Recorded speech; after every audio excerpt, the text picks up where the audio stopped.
Hello again, friends, and you are my friends. I'm not sure where the music went. Maybe I hope that was my end. But there we go. There is normally music there, but there is no music there today. Welcome back. It is, of course, another match day. The international break is over. Praise the Lord. We are back and we are chock-a-block until January, and I'm really looking forward to it. As always, this is the Matchday Ticket. I'm your host, Martin. That is, of course, young Toby there, waiting for the Super Blues to come running out to take on Shrewsbury, the first of 3 games this week. I'm joined this week by Amy and Rob, and they'll be there very soon. And as always, we value your input on the show. I can see a number of you already making comments in the chat box, which is absolutely brilliant. If you are on Facebook, you will need to give us permission to use your name and your photo. Quite simply, that's just, I don't know why that is. We don't actually do anything with it. I don't store it anywhere. I don't physically have it. It's just a StreamYard thing. But if you do give us that, we can, of course, get you on the screen.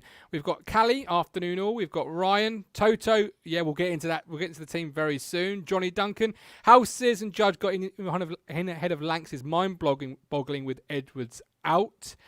Andrew Arben, Hospital FC is at it again. Yes, we must be one of the only clubs who can go through a 2-week period without playing a game of football and come out with 2 injuries. But there we have it. As always, you can support this show via our Ko-Fi links. They are in the chat.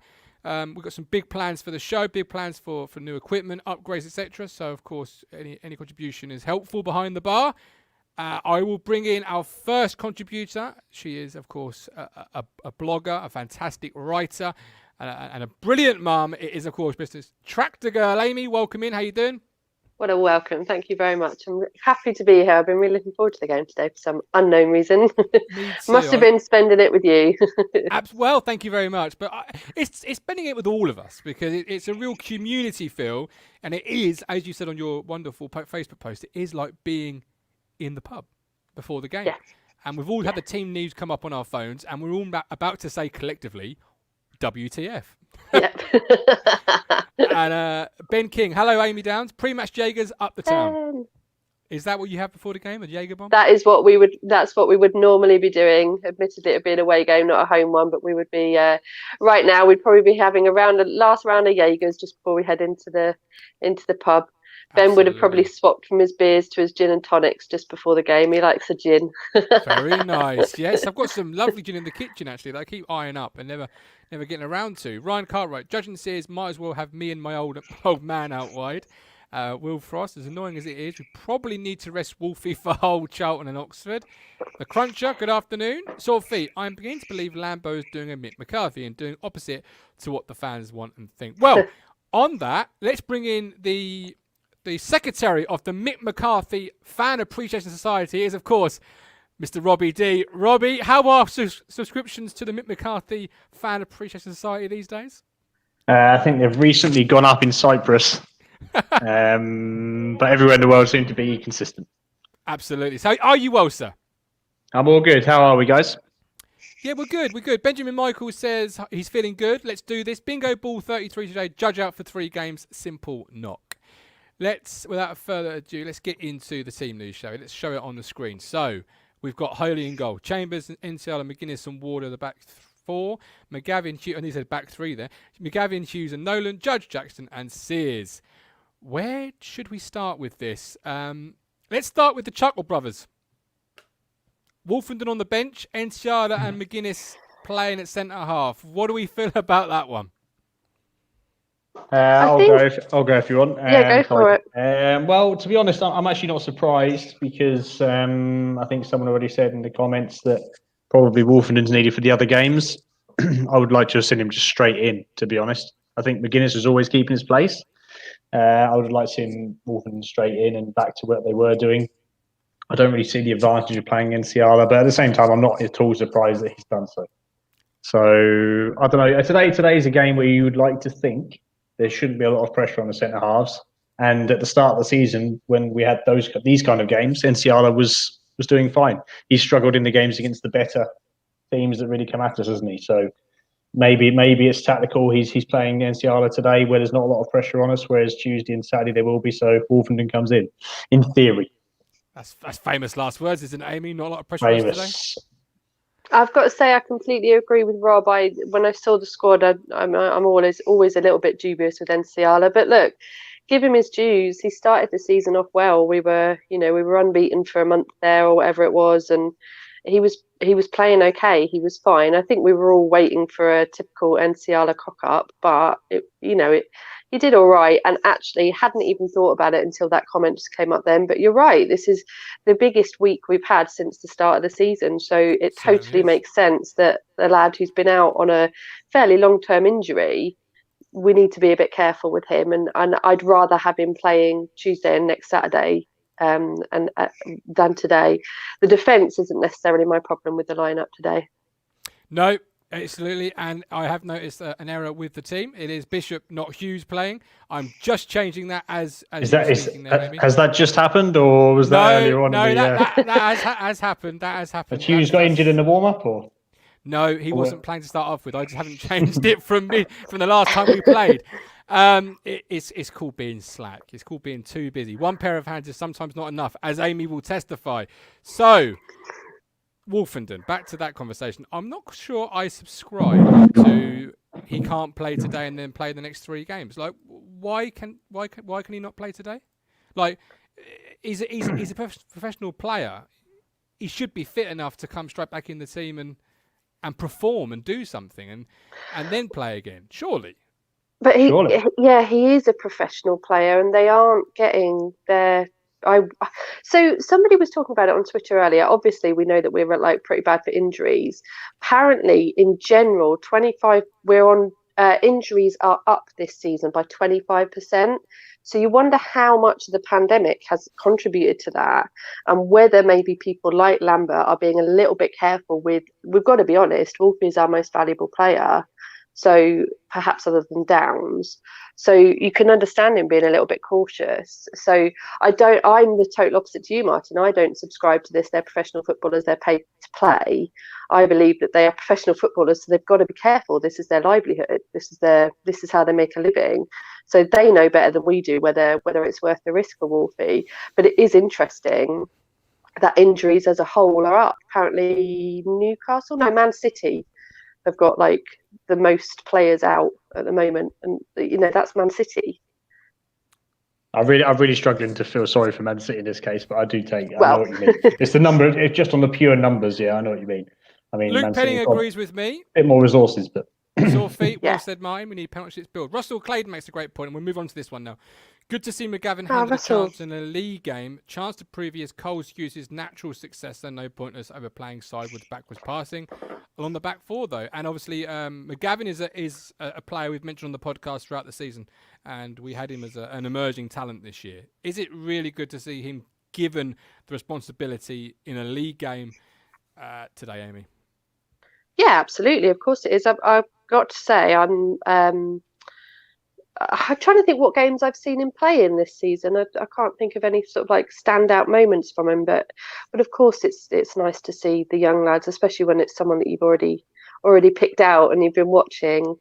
I haven't got him written down on the side. I must have put somebody else in instead of him. Oh no, I have. Martin's done the same thing. Martin's done the same thing. He's got Hughes and Bishop in the same team.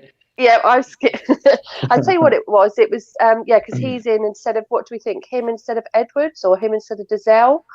Well, Edwards isn't in the squad at all, so we think he's one of the injuries. He's one of the injuries. Wilson also. I'm really pleased, Rob, to see McGavin given the chance. What do you want to see from the young lad today in a league game against fully grown men? It's not on the 23s now. What do you want to see from him really to give you assurance that he is the successor to Cole Hughes? Well, ultimately, the first thing I would say is that if he is playing as per your team sheet alone in CDM, that's a lot of faith in him, because you could have played 2 CDMs. You could have played him with Hughes, as you had on your team sheet, or you could have played Nolan deep and Bishop ahead. You could have played 2 back there. So if it is as per yours, which I think it will be, then that's a lot of faith in him. Really, all he has to do is break up the play and give the ball to Bishop and Nolan, doesn't he? In this game, he's there to do the Zell role and let the others create. If he just has a solid game and breaks up possession where it needs to be, I mean, that's all Scouse does, isn't it? People slate him and things, but really his job is breaking up play. He's not going to get 20 assists a season. Even Cole Scouse's biggest haters, Martin, wouldn't have expected that to come from him, would they? So really, his job is just to keep it ticking over. But my worry is that Nolan already keeps it ticking over. Nolan already does the simple passes. So I'm worried we're not going to create very much because McGavin, his job is not to do that. Nolan's job is to do that, but he doesn't, and then that only leaves Bishop. Yeah. So I think so. Bishop's going to be the one driving us forward. I just think that it's great to see McGavin in there. We said before he should be battling with Downs for the CDM. Obviously, Dazell's had that position to himself, and you probably think still will have. So Scouse is probably now behind Dazell, behind McGavin, behind Downs, and fourth choice. Amy? Where that leaves him going forward, I don't know, beyond this season. But go on, Amy. Oh no, again, as usual, I completely agree with Rob. I think it's the Scouse topic is an interesting one, perhaps not for a pre-match conversation, but for me, he's there because of his influence.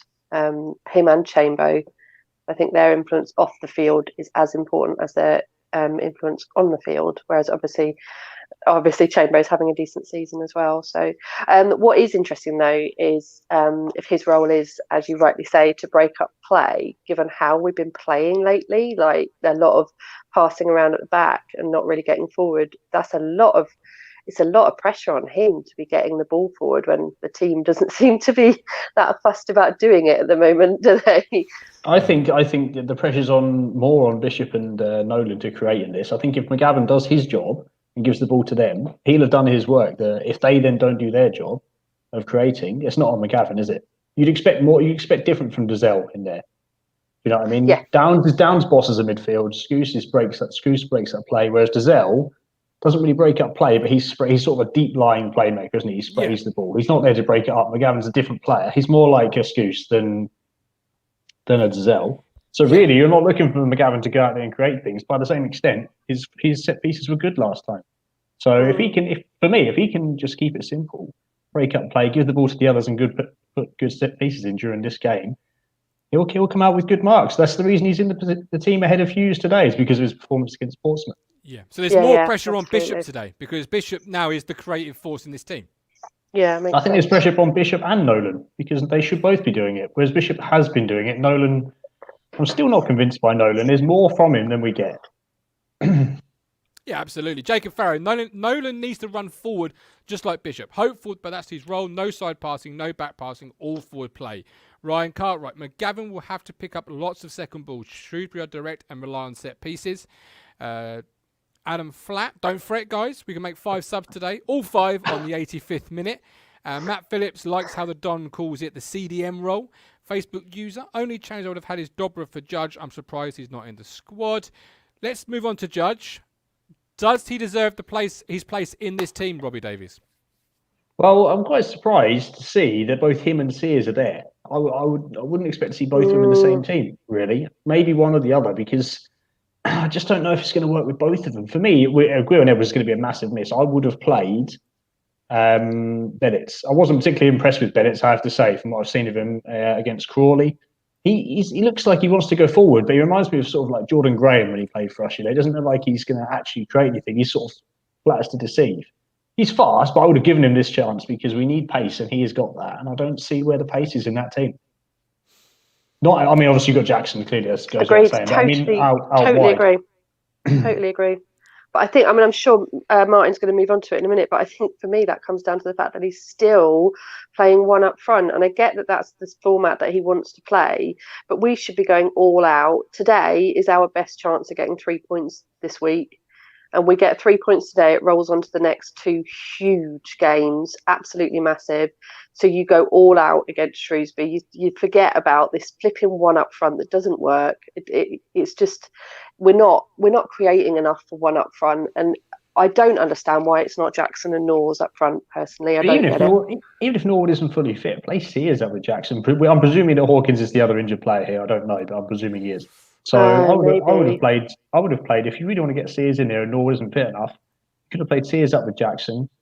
Maybe McGavin and Bishop. I would have left Nolan out if you're going 4 across the middle. And then, I don't know, I probably would have put Lancaster ahead of Bennett, despite what I just said. But one of them, I would have played one of them.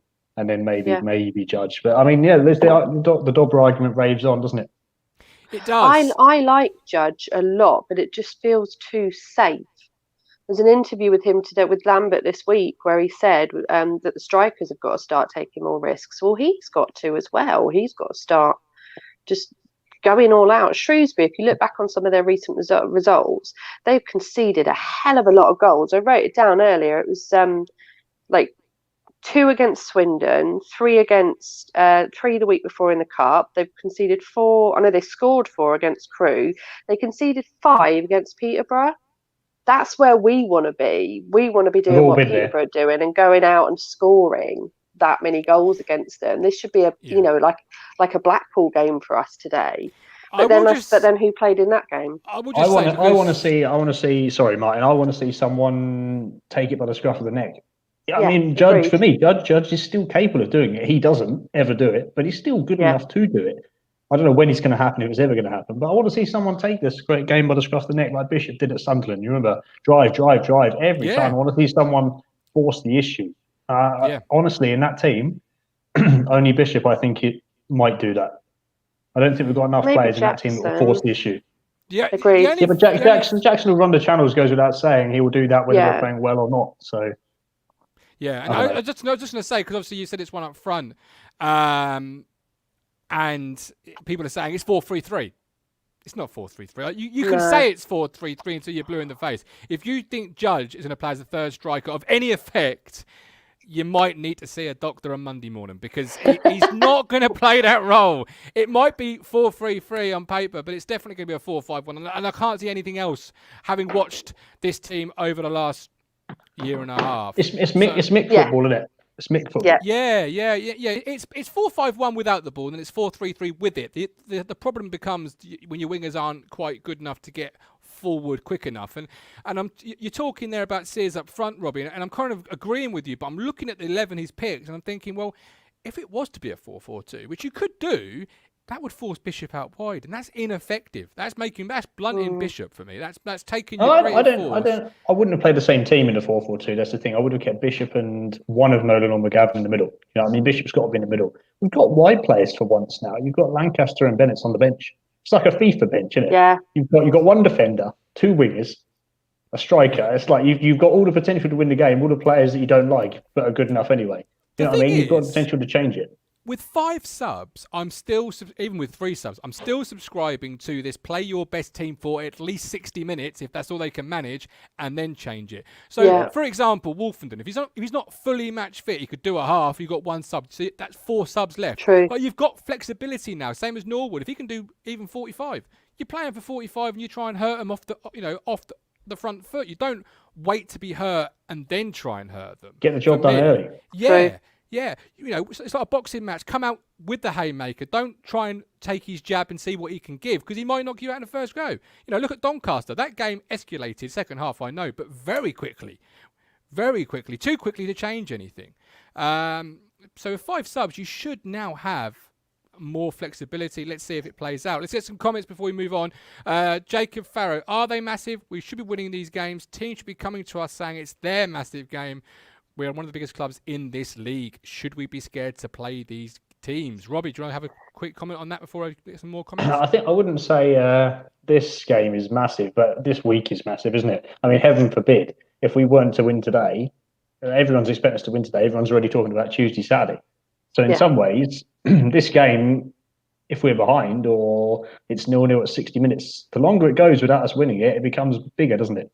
Because who's expecting us to win Tuesday and Friday? Not many people. How many points would you take out Tuesday and Friday? 4, 3? Well, you say that. This week only looks good if you win this game. Yeah, agreed. We are a team that fails or succeeds on confidence. So winning today is what will help us then get something out of the next 2 games. That, for me, is why this is the biggest game so far this season. Like, whoever the opposition is, it's looking ahead, and it is only sensible to look at these 2 games ahead and think, we've really got to up our game against, because these are the 2 best teams in the league that we're playing against, and not forgetting, if we beat them, we go above them. Yeah, and this is if you could arrange your fixture, this should be on paper a good setup. There should be the get off to the confident win, get off to 3 points, and then you can go into the other games knowing you've got 3 and a bit more flexibility with it. But let's see how it plays out. I've got some comments coming in. I've got JT Lambert tries to play fashionable football instead of playing to strengths. Doesn't work in League One with League One players. I agree with that. David Pascoe, any chance we can funnel Nolan and Nsiala onto the Shrewsbury bench so they can go home and we can move on? Yeah. Ben King, Tuesday is massive for us. Cruncher, Wolf missed the Sunderland game. Chambers, Wardrobe haven't played in over 2 weeks, so not buying that Wolf isn't 100% BS.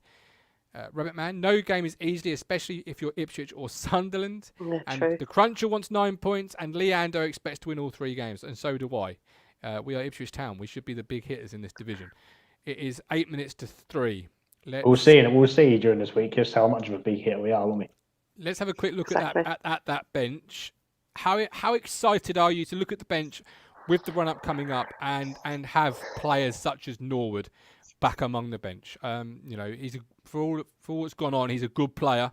He can score goals. He proved that against Portsmouth.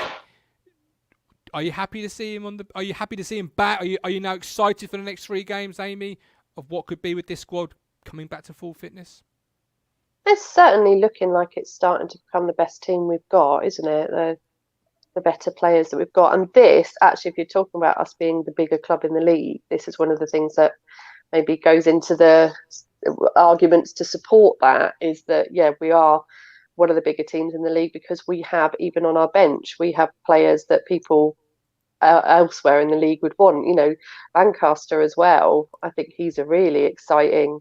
Great Even player. Kenlock, I know we're not fans of him, but I'm sure other teams in the league would happily have him on their bench. So, yeah, absolutely. Hughes, there's a quality player. I know we haven't seen much out of him, but definitely without a doubt, Nor's having that option to send him on, wind up the opposition players a bit and just get in there, a bit later on in the game when the opposition are feeling a bit knackered. The 5 subs thing for other teams is not going to be that great, because they're going to have their fringe players on the bench, whereas we've got players that are decent enough to be good in this league. So that's definitely where we could take advantage, but we probably won't, because, as somebody alluded to earlier, he'll leave it till the 80th minute to make any subs anyway.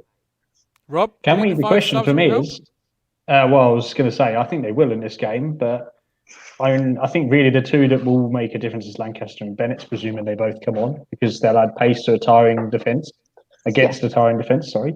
That's the classic thing, isn't it? I said earlier about the FIFA subs, it's the same thing, isn't it? You bring fast players on at 60, 70 minutes to make a change, to make a difference. But what I was going to say is that now you've got Jackson fit, Norwood virtually on full fitness, right? And the question remains, can either of them play alone up front? I'd I say think we no. had this Are we conversation getting last back to the time, point? didn't we? Are we getting Yeah. back to the point now where remember now, before we had just Hawkins that was fit, so you could actually see why he's playing 4-3-3 with 1 striker. You could see why, whether you agreed or not. Now we've got 3 fit strikers potentially. 2 of them are your first 2, and those 2, Jackson and Norwood, are proven in a front 2. Yeah, I'm Leander not convinced. I'm not convinced that anyone apart from Hawkins. Well, you could argue Hawkins as well. I'm not sure that Jackson and Norwood, either of them, can play up front on their own. That's the other thing. His interview this week, he said how excited he was to have a choice of 4 strikers, and he's only got 2 playing. Yeah. Norris and Jackson. I totally get maybe Hawkins is one of the injuries, but where's Drinan, however you say it? Why is he not there? He's injured. Oh, is he? Right, in that case, I apologise. And he's played okay as Drinan, but he's not someone I would say, where is Drinan? He's guaranteed goals. I look at the squad, and I have to be honest, I know they want to play 4-3-3, or they claim they want to play 4-3-3. But being a manager or ex-manager myself, if I sat down with this squad on a bit of paper, it wouldn't be a 4-3-3 formation that I've built. It would be a 4-4-2 because you've got wingers, you've got strikers, you haven't got, you got. Then again, have you got maybe the issue McCarthy had, Rob, at one point of his tenure, where he didn't have the right players to play a 2, so he'd have to play a 3. I remember an article where I think he said he would play a 2, but he hasn't got the players to play a 2. They have to play a 3. Is that the situation here? Can, let's pluck 2 names, Bishop and Nolan play as a 2? Was that too much for him? I think there's definitely a case for that, but you've got midfield options to rotate. There's nothing to say that you have to play 3 in there. Do you know what I mean? What do we lose? We're playing ineffectual players out wide. I wouldn't mind so much if both wingers were doing it every week. In reality, Edwards is the only one that has been all season. Yeah. So he's been forced into playing one up front because he only had one fit striker down the middle. He doesn't seem to see Sears as a striker, whether that's right or wrong. He only had one fit striker in Hawkins, so it made sense. But now he's going to put faith in Jackson and Norwood off the bench. And you have to say, if Jackson gets replaced by Norwood, they both play as a 1 in their time on the pitch, and it doesn't work. What does he do then? Does he change it to a 4-4-2 because both are fit? Well, we have got wingers, we have got strikers, we've got plenty of centre midfield options. We can easily rotate if someone gets tired in there. You've got 5 or 6 potential central midfielders. You could go even further. I don't know. And say he's built a team for 3-5-2, because if let's say KVY was fit, what would happen with Chambers, McGuinness, and Wolfenden? Like if that's a 3-5-2 formation, then you have got your 3 in midfield still. You can still play that way. Look, we'll wait and see what happens when the squad is fit. It's 3 minutes to kick off. Let's get some bold predictions. Let's get what we're going to think is happening today. So, Amy, kick us off. Bold predictions, scoreline, goal scorers. What's it going to be? Sensible Amy says it's going to be 2-0. A bold prediction, because Shrewsbury have scored quite a lot recently, and because we absolutely cannot lose today, I'm going to go with 4-3. Okay, Call Me Stat has gone 4-2 Town. Welcome in, Stat. We're glad you can join us. Really pleased you're here. Daniel Barnard says 0-0. Daniel Barnard, that's terrible. JT 2-0. Callie says 3-0. Nick Muller says Ipswich 4, Shrews 1. Ips Blakey says 3-1 Town. Rob, what do you say? 3-1 Town. Goal scorers? Fancy Jackson. I'm going to go Jackson, Bishop, Norwood off the bench. Jacob Farrow's gone bold. He's got what I was going for. He's got the vision. 5-0. Ashley Bell's gone 4-2 Town. Jackson 2, Bishop and Nsiala. He doesn't clarify what N that is. New Gardner 7-0. Alan Judge gets them all. Can you imagine Very that? bold. That's a world I want to live in. That'll be all of his assists for his whole career in an afternoon, wouldn't it? Mike Davey 2-1. Facebook user chimes in with 3-1. Rabbit 2-2. Town user 4-1. I'm going to say 6-0. We're going to hammer them. Famous last words. I can see this going viral. I'm going to hammer them today. Nsiala, McGuinness, Chambo, and Jackson with the others. Boom. Let's you do see it. their team coming out the tunnel right now. I don't know what you've got on the other screen. Their players already look taller than ours. We haven't even got there yet. Nope. They are there. They're a big team. We've got some big lads in that team, haven't they? They have. And we've got some tiny ones. We've got John Nolan. We're okay. We'll see you all at half time and then again at full time. So join us then.